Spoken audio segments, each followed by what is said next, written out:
Taste the Daily. Thanjavur மாவட்டம் கொள்ளிடம் ஆற்றின் குறுக்கே உயர்மட்ட பாலம் கட்டும் பணிகளை உடனே தொடங்க வேண்டுமென கிராம மக்கள் கோரிக்கையை விடுத்துள்ளனர். கொள்ளிடம் ஆற்றின் தென்கரையில் உள்ள கிராமங்களில் வசிக்கும் பொதுமக்கள் அரியலூர் செல்ல திருவையாறு வழியாக திருமானூர் சென்று அங்கிருந்து பேருந்து பிடித்து செல்ல வேண்டிய நிலை உள்ளது. எனவே குடிக்காடு மேலராமநல்லூர் இடையே உயர்மட்ட பாலம் அமைக்க பலமுறை மனு அளித்தும் அதிகாரிகள் கண்டுகொள்ளவில்லை என கூறப்படுகிறது. விடிய அரசின் அதிகாரிகள் எளியோர்களின் மனுக்களை காற்றில் பறக்க விடுவதாக குற்றச்சாட்டு எழுந்துள்ளது. பள்ளிக்கூடத்து பிள்ளைங்க எல்லாம் தஞ்சை ஜில்லா பக்கம் இங்கே தாங்க வந்தாங்கன்னா இந்த கொள்ளடத்துக்கும் ரொம்ப தண்ணீர் வந்தால் ரொம்ப தவிக்க வேண்டியதாக இருக்குது. போல்ட்டு வசதியும் கிடையாது. மரளவு தண்ணி கழுத்தளவு தண்ணியாக இருந்தால் நாங்கள் எப்படியோ போயிட்டு வந்துடுறோங்க. பெண்கள் புள்ளி தஞ்சை ஜில்லா பக்கம் வர முடிய மாட்டாங்குது. இதுக்கு பார்த்து எந்த உதவியோ முதலமைச்சர் செஞ்சால் எங்களுக்கு நல்ல வசதியாக இருக்குங்க. கடலூர் மாவட்டம் புவனகிரி அருகே புதிதாக அமைக்கப்பட்ட சாலையில் தினமும் விபத்து ஏற்பட்டு வரும் அவல நிலை நிலவுகிறது. சிலுவைபுரம் கிராமத்தின் வழியாக சில மாதங்களுக்கு முன்பு விரிவாக்கம் செய்யப்பட்ட 4 வழி சாலை செல்கிறது.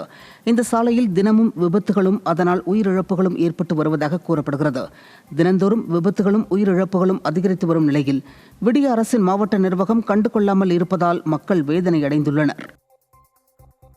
சிலுவைபுரம் பஸ் ஸ்டாப்பில் பள்ளிகள் இயங்குகின்றன. 3 நாள் முன்பு டூவீலரில் 2 ஆபத்துக்கள் உயிர் பலி கொடுத்துள்ளன. முந்தின வாரங்கள் 2 பேர் டூவீலர் ஆக்சிடென்ட் ஆகி டெய்லியும் விபத்துகள் ஆகுது. இந்த பள்ளிகள் 2 வடக்கும் தெற்கும் 2 பள்ளிகள் உள்ளன.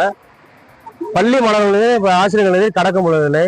மிகவும் ஆபத்தான இருக்கு. இந்த ரோட்டில் வேகத்தடை அமைக்குமாறு ஊர் சார்பாகவும் பள்ளி சார்பாகவும் பள்ளிகள் நலன் கருதியும் கோரிக்கை வைக்கின்றோம். திருவாரூரில் கடந்த தேர்தலின் போது ஸ்டாலின் அளித்த வாக்குறுதியான 41 மாத பணி நீக்க காலத்தை பணிக்காலமாக முறைப்படுத்தி ஆணை வழங்க வலியுறுத்தி சாலை பணியாளர்கள் நூதன முறையில் ஆர்ப்பாட்டத்தில் ஈடுபட்டனர்.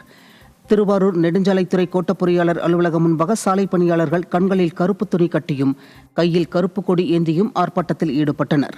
விடியா திமுக அரசின் விளம்பர மாடல் முதல்வரான ஸ்டாலின் தேர்தல் வாக்குறுதிகளை காற்றில் பறக்கவிட்டு மாவட்டந்தோறும் போட்டோஷூட் நடத்தி கொண்டிருப்பதாக சாலை பணியாளர்கள் குற்றம் சாட்டினர்.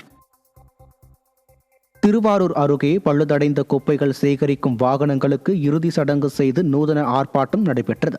முத்துப்பேட்டை பேரூராட்சியில் குப்பைகள் சேகரிக்க வாங்கப்பட்ட 10க்கும் மேற்பட்ட பேட்டரி வாகனங்கள் ஒரே ஆண்டில் பழுதடைந்து திமுக ஆட்சியின் முறைகேட்டை வெட்ட வெளிச்சமாக்கியது. இதனால் குப்பைகள் முறையாக அள்ளப்படாமல் முத்துப்பேட்டையின் பெயரே குப்பைப்பேட்டை என்று சொல்லும் அளவிற்கு குப்பைகள் தேங்கி கிடக்கின்றன.